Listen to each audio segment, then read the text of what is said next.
Happy 62nd Independence Anniversary Day to Nigerians. However, it is no news that this will be the last independence celebration with President Muhammadu Buhari as Nigeria's president. A whole lot has happened since his victory, first in 2015 and also in 2019. In his Independence Day speech, the president touched on numerous issues, including security, the economy, infrastructure development, among others. This will be the focus of our discussion tonight. This is Daily Politics. On this program, we discuss issues around politics, policy, and governance. I am Hamza Idris. We are joined by Mr. Osita Ikechukwu. He is a founding member of the All Progressives Congress, APC. We are also joined by Mr. Olarewaju Osho. He is a member of the Social Democratic Party, SDP. Finally, we are joined virtually by Frank Justice. He is a political analyst. Welcome to the program, gentlemen. It's a pleasure. Good. So tonight, we'll be discussing the president's independence speech, as I said, as he winds down his tenure. But before then, we have two tidbits. The first one, the Governor USA Wike camp of the People's Democratic Party, PDP, met in Enugu on Sunday over the raging crisis in the main opposition party. Apart from Wike of Rivers State, others in attendance were Governors Okezi Ikpeazu of Abia, Samuel Otom of Benue, Makinde of Oyo, and the host Ifeanyi Ogwani of Enugu State. It is not yet clear what exactly they discussed, but most likely our guest that we have here may have one or two things to say on the meeting. And secondly, on the 2023 presidential race, social media was thrown in some sort of a frenzy following the latest updates from the camps of both the PDP and APC presidential candidates, Atiku Abubakar and Bola Tinubu. Besides trying to identify with the youth population, the candidates are apparently working hard to prove that they are fit for the coveted seat of the president. Showcasing the candidates doing the unusual is one strategy both camps are taking seriously. Take a look at these clips. Yes, Mr. Osita, let me start with you. What is your take on, you can see almost on the same day, Asiwaju, he was shown doing exercise on a stint. What is your take? What does he, what is he trying to showcase? For me, we came to one of the political philosophers that said that electioneering campaign is the festival of democracy. And when it is a festival, that means you see all sort of dancing, jumping, acrobats. We have not seen anything yet. That is my little submission. Oh, okay. We haven't seen anything yet. Okay, Mr. Osho. Because this is the longest. Yeah, election season.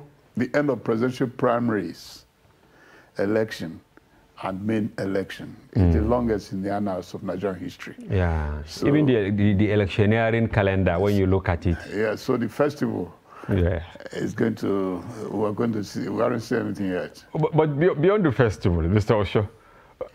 I think a good comic relief is good at times. Okay. It calms nerves, and then it gives people opportunity to talk, to discuss, and then it might be able to also break a flow of what is happening. The flow is a massive 100 million OB match all across Nigeria. So with that kind of narrative that is going on, there's need for it to be slowed down by the other two big parties. And I'm not surprised that this comic relief was introduced. Although on Asiwaju, today some people went in the annals of history to produce something reported in 2013. Okay. Another one reported in 2016. The Asiwaju did his knee surgery, was recuperating, and that same bicycle, scenario was the one that was the picture that was snapped and used in that story. So whether it's today, okay, are they trying to say that it's an old video? They are trying to say it's an old video. So that's the explanation on many social media platforms today. That it's not new. But we don't know. He didn't speak, so we didn't see date there.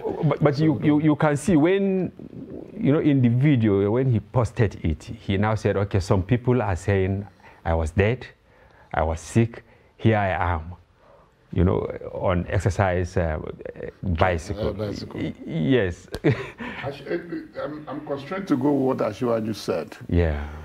Because in the social media, please, rely on what the man said himself. Yes. He reacted to some insinuations that it's not okay, and he wants to show that he's healthy and as fit as Fido. Yes. I would like to go to that narrative more than... and you strongly believe that it's actually a new video? That is my position. Okay. That is my position. Okay. Justice, are you with us? Okay. Mr. Osho, we also saw Atiku dancing. I think both from Atiku and Tinubu, the point is to let Nigerians know that, look, we are still youthful in the heart. Yeah. And we can do the job. Yeah. Because it underscores the tantrums going on between the two parties. You remember during the signing of the peace accord. Asiwaju was not there. I was there live. You were there live, exactly, from the SDP side. Yes. I'm sure Chief Mr. Osita was also there, most likely. I'm the SDP is a young political party for today. Okay. For us, but it has been there since. For us as a in 1993. Actually, the holders of the parties. Yeah. No, you can say 1993 because 29 years. When were they registered? No. But should Abiola vie for the presidency? Let's talk about the Fourth Republic. Oh, okay. And when they came on board. Yeah. Maybe they reincarnated the SDP. When amalgam. Okay. So when you look at the Behemoth called the APC, and they want to choose some people, some of us might not come. Because we have to do hierarchy. It's not hierarchy. It's because the chairman, the national chairman is there. Yes. The presidential candidate is there, and I'm the SDP candidate for FCT. Okay, for the senatorial. Yes, and FCT is the host. Yeah. So naturally we should be there. You should be there. Yes. But beyond the comic relief, yes, are you satisfied with the way, let me say, the two parties are actually throwing tantrums, as I said earlier? Because the basis for the videos, two videos, was to prove, as you rightly said, that we are as fit as Fidel. But is it about age or about health? Because I know even the president, the outgoing president, at a time, his health was a major issue. Yes. But by the time he stabilized and all that, nobody is even mentioning that. Do you think the candidates should bother themselves trying to prove to the youths that they are young at heart? They should bother themselves, particularly when you are used to being the cynosure of attraction. Yeah. All eyes are on you. Number one, number two. It's either APC, PDP, APC, PDP. To the point that they have literally choked other parties from being seen by Nigerians. And now they have a very big, competitor suddenly in the room. Okay, so, and he's stealing the limelight away from them. Yeah. So they are bound to, do things that will make people to notice that, look, we are here, we are as strong as we used to be, and we can do the job. Actually, whether they can do the job or not is another story for another day. Can they do the job? The truth of the matter is that we're not competing with any of the political parties. Okay. Out of 36 states, we're in charge of 22. We control majority in the National Assembly, both the Senate and the House of Reps, and majority in state houses of assembly in the 36 states of the Federation. and there's no polling unit, we don't have APC flag. So we're not saying the festival should not go on, but luckily for us, the 2022 Electoral Act gave premium to the polling unit. Yeah. And for us who are in the polling unit, because we keep on telling them, we're not battling like our sister political party, the PDP, where the presidential candidate is having a lot of problems at the stronghold of the political party. That is to say, the PDP, with the emergence of President Muhammadu Buhari in 2002, the president achieved one of the greatest feats. One, Nigeria was almost going to a one-party state. It was Right Honorable Chibok Kadibo when President Buhari joined the defunct APP. Yeah. Chibok Kadibo said, look, buckle up, let's go and join him. We said, why? Is this so great because they just impeached you as the Senate President? Yeah. He said no. That the then President, Chief Olusegun Obasanjo, not only that he wrote it as a book, the need for a one-party state for Nigeria, but he had eclipsed the then Alliance for Democracy, the defunct Alliance for Democracy. Yeah, AD. I was almost working on the then APP to tear the APP to shreds until the emergence of President Muhammadu Buhari. So Chibok Kadibo said, if Buhari did not achieve anything for the Nigerian state, he's going to make sure there's a multi-party system. That knowing his character and his antecedents, that is not the type that will be buy over to cross over to PDP. Yes, he might not win in the first attempt. In fact, his prediction. He will set the bar. So the truth of the matter is that when I dug my heart for P2B, but when my people say, no, you know, I said, I'm not doubting. In fact, I credit him to thank him for capturing the imagination of Nigerian youths and transforming it to a Nigerian project. Even those who are not talking about Nigeria before, Obi had brought them to talk of Nigeria. They have started talking about that. We should thank him for. Yeah. But for us, in all the 176,000 polling units of the country, in all the 8,809 words, I don't even think SDP is Mr. Osho, what will you add to this? Because he said because the president, we're not talking about a member of the APC, actually cleared the grounds for political parties like yours to thrive. If not even a mention will be made. And that's when you when you refuse to acknowledge history. Next year, 2023, will be 30 years of the historic mandate of SDP given to Basharum M.K. Abiola that was not allowed to see the light of the day. And there's no better time for us to reclaim that mandate than in 2023. And that's why we're here. Thank you very much. Osita spoke about 176,000 polling units yeah. and 8,000 wards. Are you there? That they are there. We are there. But let me explain something that he's not noticing. See, these polling units are not just booths. These polling units have human beings living there. Human beings who used to buy a loaf of bread. We will get to that. For 250 naira. We will get to that during the discussion. APC, they are now buying for 800 naira. Yes, we will get to that when we get to the main. I want to thank you very much for your take on these two important issues. Yeah, and we now get to the business of the day. The Buhari's last independence speech as president. You know, the first paragraph of his speech, he said he was not unconscious that it was his last Independence Day speech as president and the enormous goodwill he enjoyed. More than 7 years down the line. Is the goodwill still there? I think so. How? Please, when you go from the first paragraph, Yes. I will also advise you to also go to his last, which is the 47th paragraph, Okay. where he captures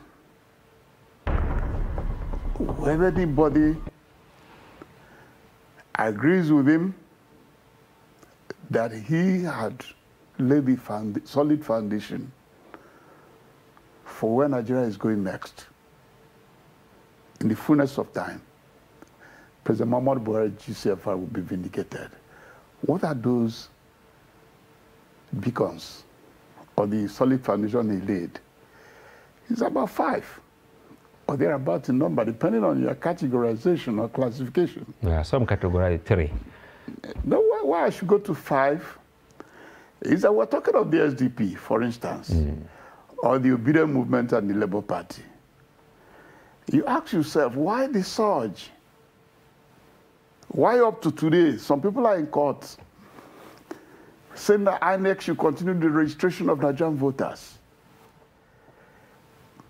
When you cast your mind back, that INEC had always maintained at each month, day, night, when the official registration finished, that you could still register in your local council headquarters.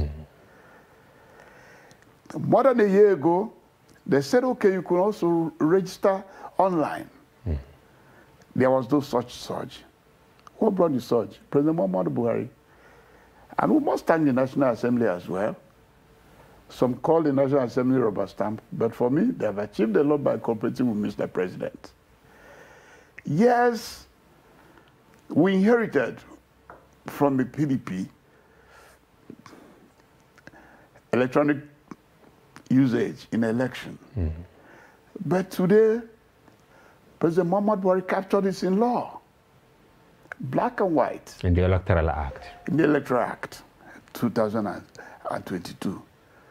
My friend Engineer Buhari Galadima, before Buhari signed, because last year when Buhari wrote back letter, he was saying that one single item, that it shouldn't just be direct primaries, that the people should have a choice for consensus, direct and indirect.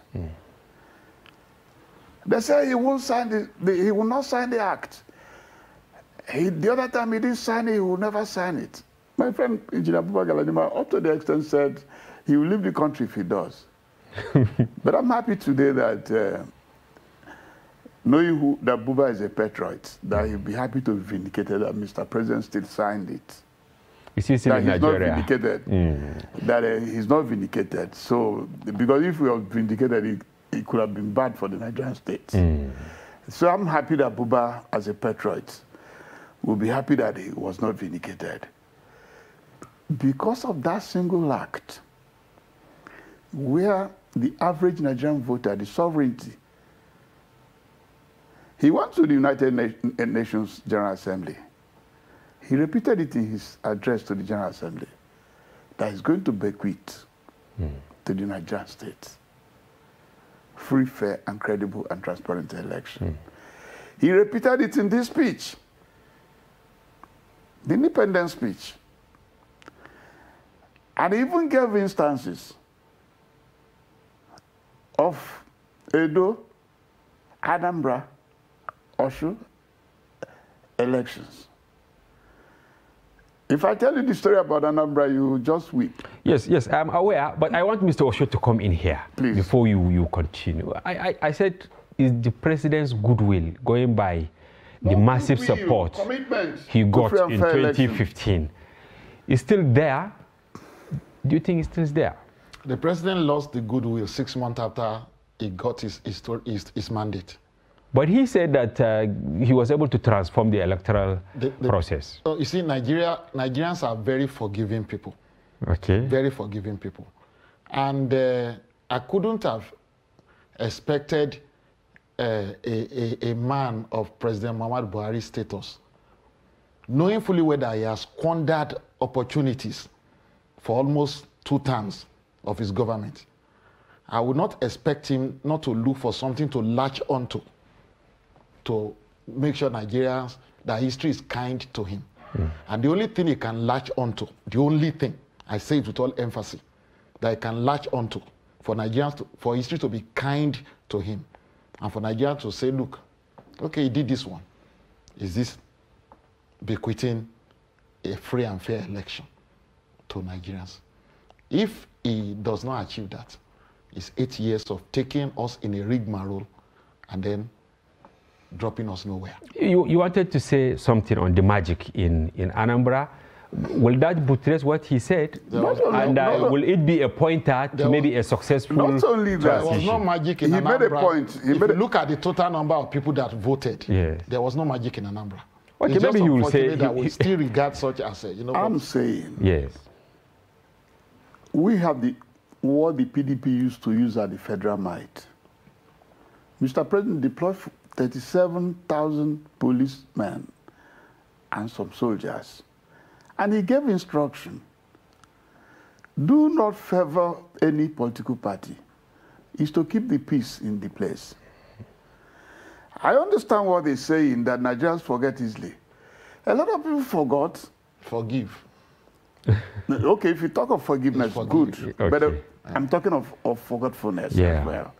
Because an intellectual like him easily forgets that when President Muhammadu Buhari assumed office in 2015, not only that the finances were not there, that oil was below $40 per barrel, he still dusted up the books of all the states of the Federation and found out that salaries were not paid in some states, and pension and gratuity for 20-something months.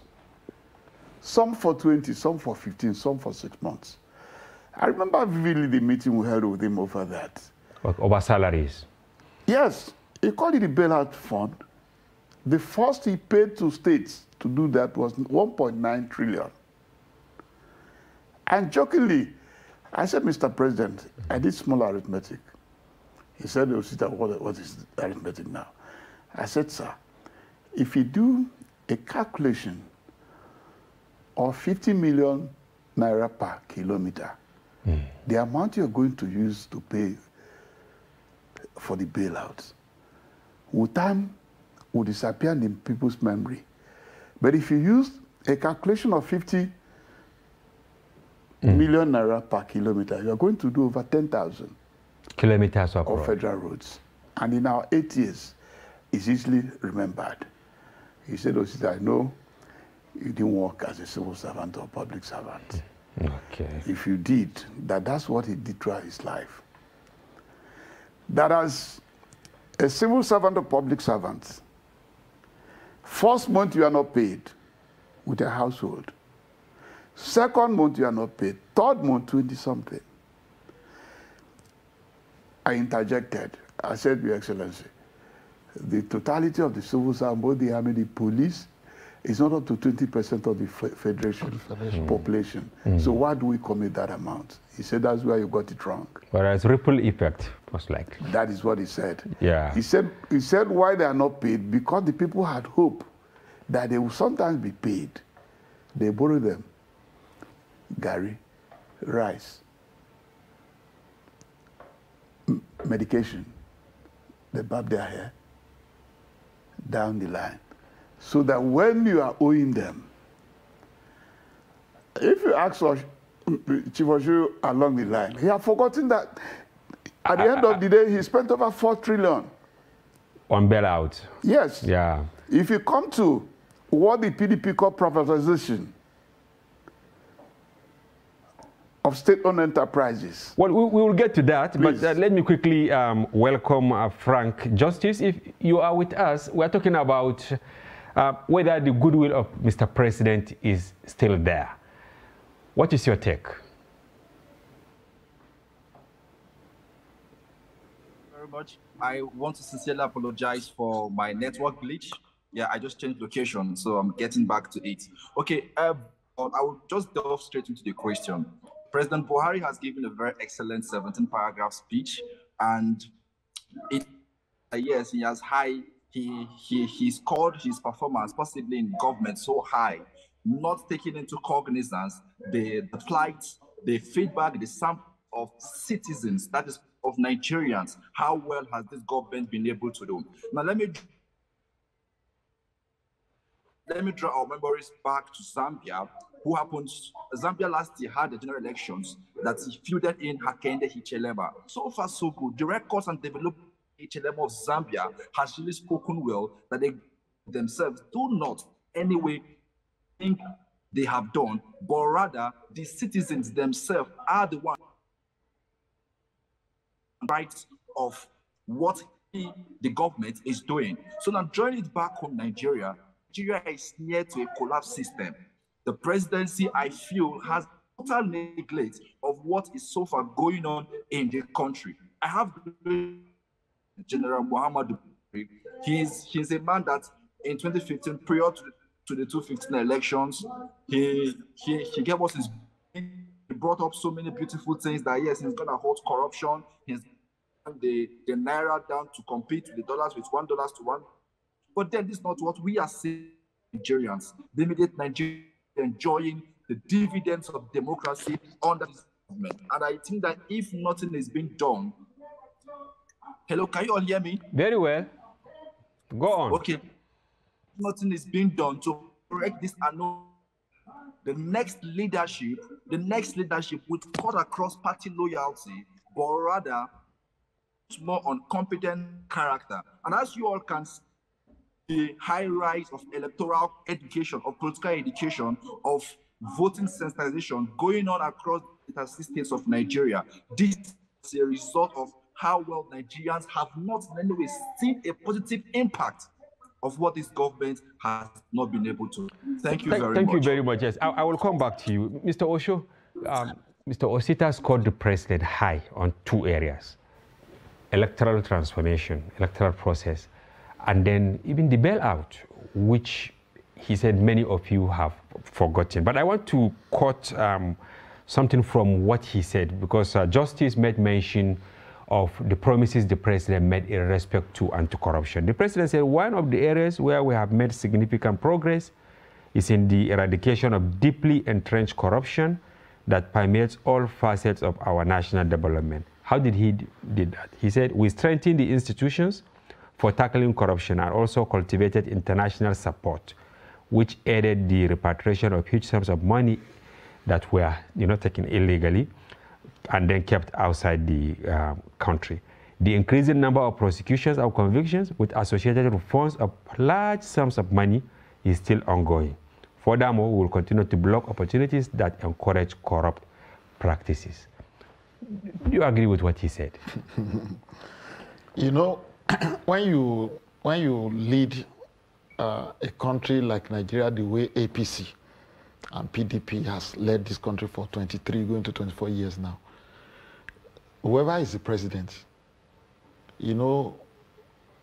get a feedback that is not the real feedback on the street from his henchmen, who would like to tell him, look, you are the modern day emperor. You have transformed Nigeria to the United States of America, and so on and so forth. In this same glowing scorecard that the president gave himself, one single man, who is just the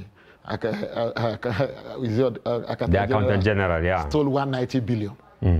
190 billion under the same government that has done well in solving corruption problem. Magu has to be removed. The EFCC boss had to be removed for not being able to account for this money that were taken, that were gotten back from corruption proceeds. And so corruption has never been entrenched in Nigeria like it is now. We felt Jonathan was bad. That was why a lot of people rallied around President Muhammadu Buhari, knowing fully well that this man has had this unblemished, name of Mr. Integrity. But look at it today. People even feel that they should go and apologize to Jonathan for kicking him out, because corruption is everywhere in Nigeria. Mr. Osita, in the public sector, the president was specific. Everywhere. The president was even specific in the on what corruption watchdog agencies. But you can see Mr. Osho is actually trashing, saying that we've never had it so bad in terms of addressing corruption in the country. You know what happened to Mena? Well, let's hear from Mr. Osho.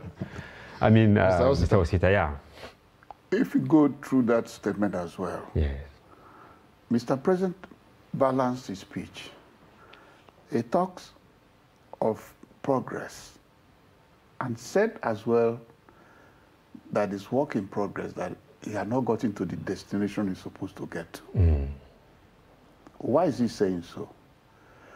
He is aware that nobody could root out the endemic corruption that had subsisted for decades in Nigeria under 4 years or 8 years. But when Osho could have been correct, if Mr. President had said, okay, Accountant General, because I appointed you, even extended his stay after retirement, let's keep it close.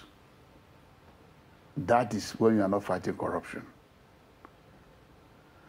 Ahmed Idris was one of the directors. They competed for that appointment. And even when his retirement came, Mr. President extended it. But immediately he discovered that there were infractions. Where you could say he's not fighting corruption is if he had covered it up. Mention it. There are people who will go to Mr. President and say, hey, Mr. President, how did you allow them to pursue us? Mr. President will ask you, was there anything like that? If there is, please, go and sort your problem. And sort your problem. That is fighting corruption. Thank you very much. And I'm saying as well, that it's very easy to forget. Can we forget, though he's not a farmer, if we're a farmer, you know that post-1970, no regime invested. Yes, we will come to that when we take a short break. Please stay with us.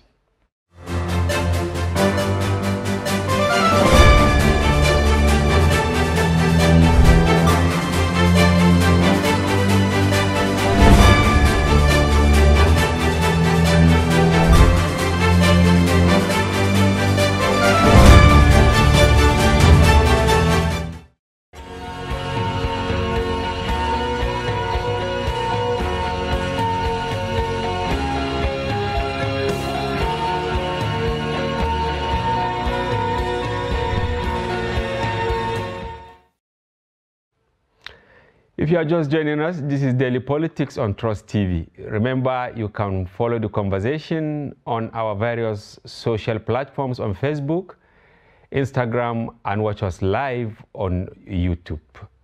Welcome back. We've been discussing Buhari's last independence speech. Mr. Osita Ifechukwu, Foundation member APC and DG Voice of Nigeria. Mr. Olarojo Osho, member of Social Democratic Party and its senatorial candidate in the FCT.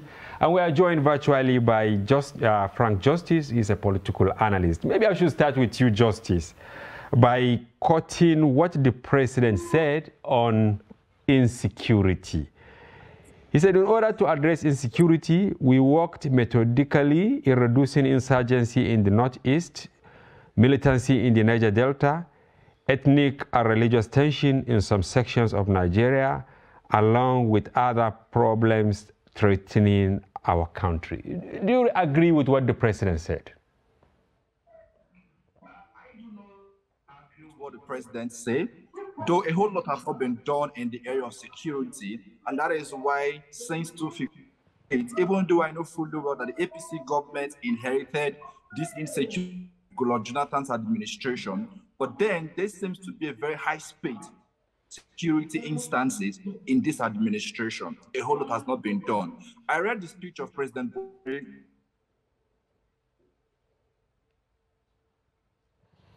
Oh, yeah, the network. Maybe before we get him right, Mr. Osho, the same question to you. That's a fight. You see, the area most Nigerians thought Mr. President would succeed the most is back. Okay, he's back. From May 2015, to May 2022, 39,086 persons has been killed, and these are records coming from Data Fight. Now, how well do we account for the incessant killings going on, not just in the northeastern region, in the northwestern region, and some part of the north central region of Nigeria? The military has not really stepped up in their game, regardless of the fact that yes, funding has coming to them. A lot has not been done as to that. So I do not in any way totally agree with what the president said. And I also want to bring your mind to the lines where he said that he knows that a whole lot has not been done in security. That is, there have been no near perfect mechanism to curb the insecurity issues in Nigeria. The solution, they keep on profiling solutions, but then we don't see the light of those solutions. Thank you. Thank you. Okay, Mr. Osho, before we get to Osita to respond. One area where Nigerians thought that our president would have done excellently was the area of security. Here's a general, war general, army general. But the problem started when right in his cabinet, security architecture, there's so much division. And if a house has a crack, all manner of things can enter. Now, Justice reeled out the statistics, over 39,000 within a split of. But let's look at Abuja. Right under our nose, insurgents attack the maximum prison and took away all the people that belong to them in that prison. You see, there's a man that came from Niger State. He schooled abroad. He came back home to come and invest, and he started farm in Kuje there. He was killed and buried right inside his farm by people who came to steal things that belong to him. So when you look at the security holistically, whether the herdsman crisis, farmer crisis, kidnapping, and all manner of issues that went on in that area, and the fact that despite the gallantry of our soldiers, we couldn't nip these things in the bud. We will not score President Muhammadu Buhari. You see, nobody can score 0 in an exam. So we're not saying President Muhammadu Buhari score 0. But you see, Mr. Osho, for me, it's called like 30%, and that's not a pass mark. Mr. Ikechukwu said, you people, especially in the opposition, you easily forget. I don't know, maybe you will talk about Northeast. As Commander-in-Chief, he has the power to rein in all the, leaders of our security architecture and give them a firm, I want these things dealt with in 24 months. I want you to respond. But he was not present. So that maybe you remind them if there is anything. He was not present as Commander-in-Chief. Go ahead. That's why we couldn't achieve what we needed to have achieved. I enjoy his speech, so I don't want to interject in what he's saying. The truth of the matter is that security has two arms. Far back in 1986, the Nigerian intellectual box, Bala Usman, Professor Nimade, Leighton Zimiro, Claudia Ake, Professor Nnoli, and co. want Nigeria not to go adopt the structural adjustment program. That is very easy to propound an economic policy. For them, that is nebulous, that says state and no business in business. That if we do so, in the next decades, there will be insecurity, palpable insecurity in the country. There will be gross unemployment, and Nigerians will be despondent. Along the line, instead of even looking at it with how to do what President Muhammadu Buhari was trying to do, trying to what is called the Anchor Borrowers Program, return people back to land, invest in infrastructure, both military and physical. The Dasuki Gate.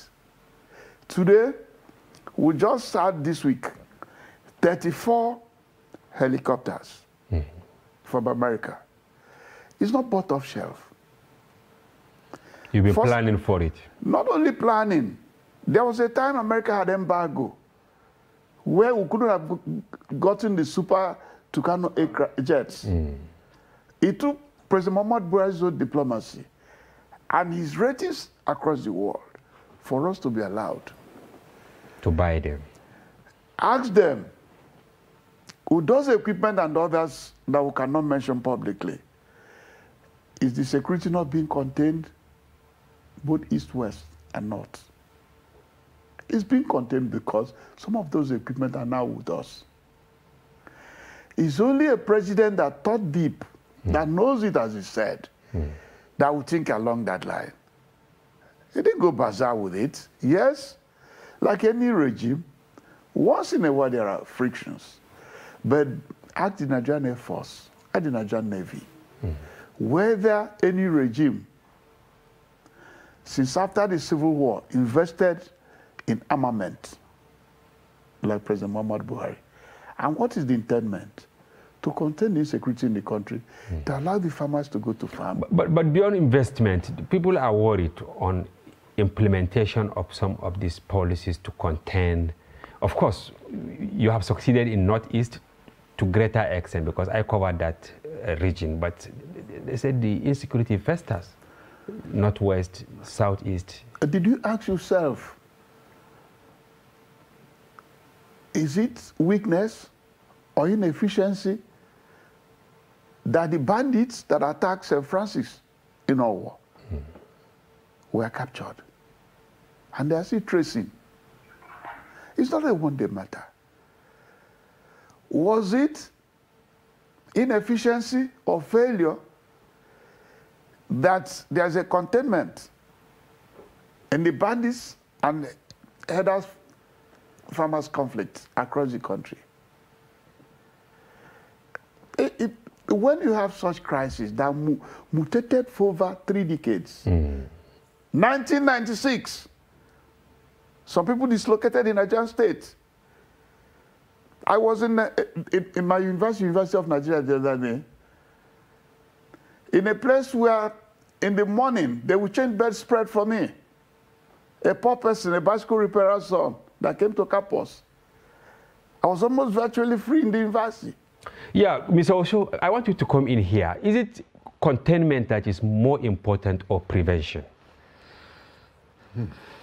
Yeah, security has several layers, several layers. Intelligence, prevention, response to deal with it and nip it in the bud. But like I said earlier, when the commander-in-chief is not in charge, President Muhammad Buhari has not demonstrated himself as a general in charge of Nigeria. I appreciate what Osita said. A lot of them are true. But was it not after the Brigade of Guards was attacked in Buhari and 11 gallant officers were killed? And then they boldly went ahead to say they are going to kidnap the president. That's the time we saw the little reaction that is causing problems for them in Zamfara and all the other axes, you know, where they were already running amok. Going down. Going down. Yeah. Now, but should this, under General Muhammadu Buhari, that said from the beginning, within the first 1 year of his regime, that is going to move the control and command center to Sambisa Forest?